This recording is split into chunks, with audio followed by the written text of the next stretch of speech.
Oh, anyway, dahil nga puro katoxican lang po yan sila mga kababayan, gusto kong balansehin naman yung vlog natin, no? Dumako ho tayo dito mga bossing para balanse naman po. Manood kayo mga DDS ha. Tingnan nyo ito.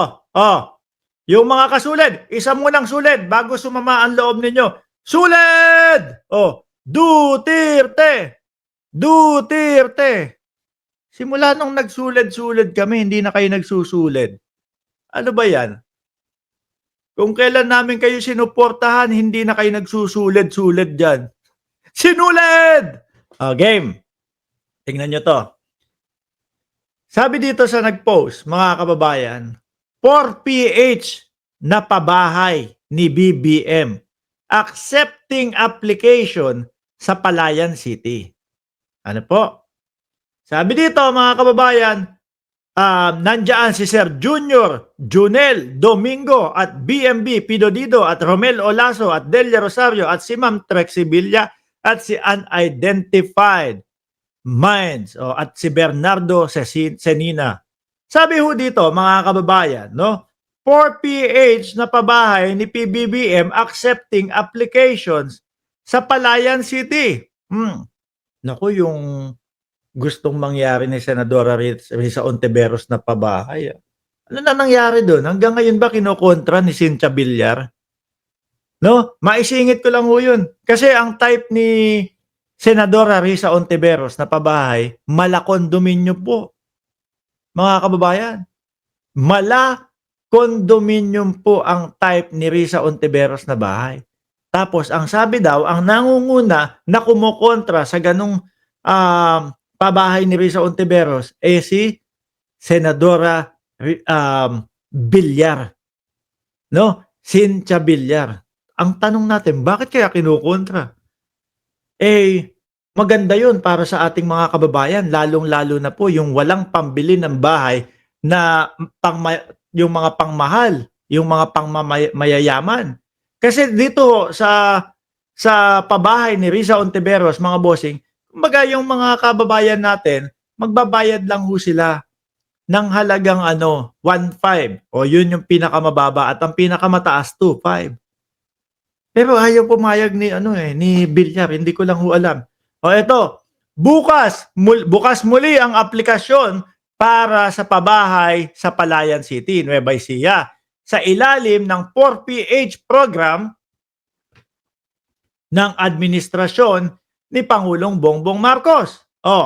Ayon kay Speaker Martin Romualdez, hindi lang ito tungkol sa Palayan. Ito'y bahagi ng mga malawak na layunin na tugunan ang 7 milyong housing backlog sa bansa, mga bossing. Kasi yung dating Pangulong Duterte, meron sila mga build. Ilan yung pangako nila? 120 plus na build ang gagawin. Ilan yung nabuo? 12 daw ho. Nagrereklamo si Chi at si Shiro Kansaki at si Ma'am Chris Rose. Nagrereklamo sila, Mark, fake news ka. Nasabihan pa ako nitong tatlo na to, fake news daw ako. Bakit? Sabi ko, bakit ho? 12 daw po yung napagawa 12, bumagsak yung isa, yung tulay, 11 na lang.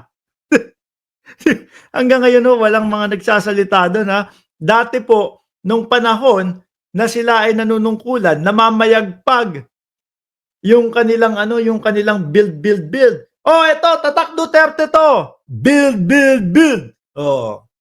Nung bumagsak ho, Tatak Marcos na daw ho. Tatak Noynoy Aquino na daw ho. Naloko na. Nagkaturoan na bigla. Di ho ba? Ganyan ang estilo nila Ito, sa ilalim ni PBBM, ang pangarap na bahay ay nagiging realidad. Nagpahayag siya ng buong suporta mula sa Kongreso para sa pondo, batas at mga reformang nagpapabilis ng 4PH. Hindi lang bahay ang itinayo natin, Nagtayo ng pag-asa at bagong simula para sa bawat Pilipino. 4PH, pabahay ni PBBM, bagong simula. Ayan yung litrato, mga kababayan. Di ba? Tingnan natin, lakihan natin. Naku po! Aray ko! barko with swimming pool pa. Ano ba naman 'yan, si PBBM naman masyado namang, minamahal ang ating mga kababayan. Oh, biruin mo imbes na sa iba 'yan, hayaan mo na sila, basta magkaroon sila ng silong okey na 'yun. Hindi, kay Pangulong Bongbong Marcos, ituring natin na mga kapwa natin talaga Pilipino 'yan, kaya lang ituring natin 'no, na talagang mga kapatid natin 'yan. Na talagang mga mahal natin 'yan. Lagyan natin sila ng swimming pool para kapag tag-init, kahit papaano maaano, may mapagbababaran naman sila. Ang sakit mga kababayan, ano, ang sakit. Ayaw ng mga DDS yung mga ganito hong mga proyekto, 'no, lalong-lalo na 'pag galing ho kay Pangulong Bongbong Marcos. Biruin mo, may pabahay na kayo, may pa-swimming pool pa. Ngayon, yung mga kababayan natin na makakaranas ng mga ganyan, ano po, sasabihin nila, "Ang sarap palang tumira sa mga ganito. Okey pala yung buhay ng mga ganito." 'Di ba? Ibang klase pala yung pamumuhay na meron kang swimming pool sa baba ng iyong tinitirhan. Kaya anytime puwede kang lumangoy-langoy, mag-swimming-swimming. Hmm. Ngayon mai-inspire ho yang mga 'yan. Aba, tingin ko, kapagka tayo ay nagtrabaho ng maayos, kapag tayo, talagang nagsipag, mas higit pa dito ang makukuha natin, 'di ba? Kapag yung kapaligiran mo, yung ganyan positibo, mahahawa ka, 'no? Mahahawa ka kaya nga ang sabi 'di ba, palibutan mo ang iyong sarili ng mga tao na positibo ang pananaw sa buhay. Pero kapagka ang pinaligid mo sa iyong sarili, puro negatibo, mga kababayan, negatibo din ang magiging buhay mo. 'Di ba doon nga po yung sabihin mo sa akin kung sino ang kaibigan mo at sasabihin ko kung sino ka. Oh,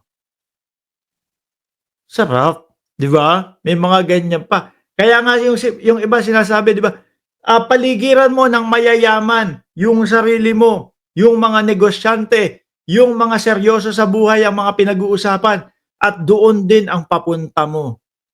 Sabi ni Sir Odi Lenon, high standard ang mga housing project ni PBBM.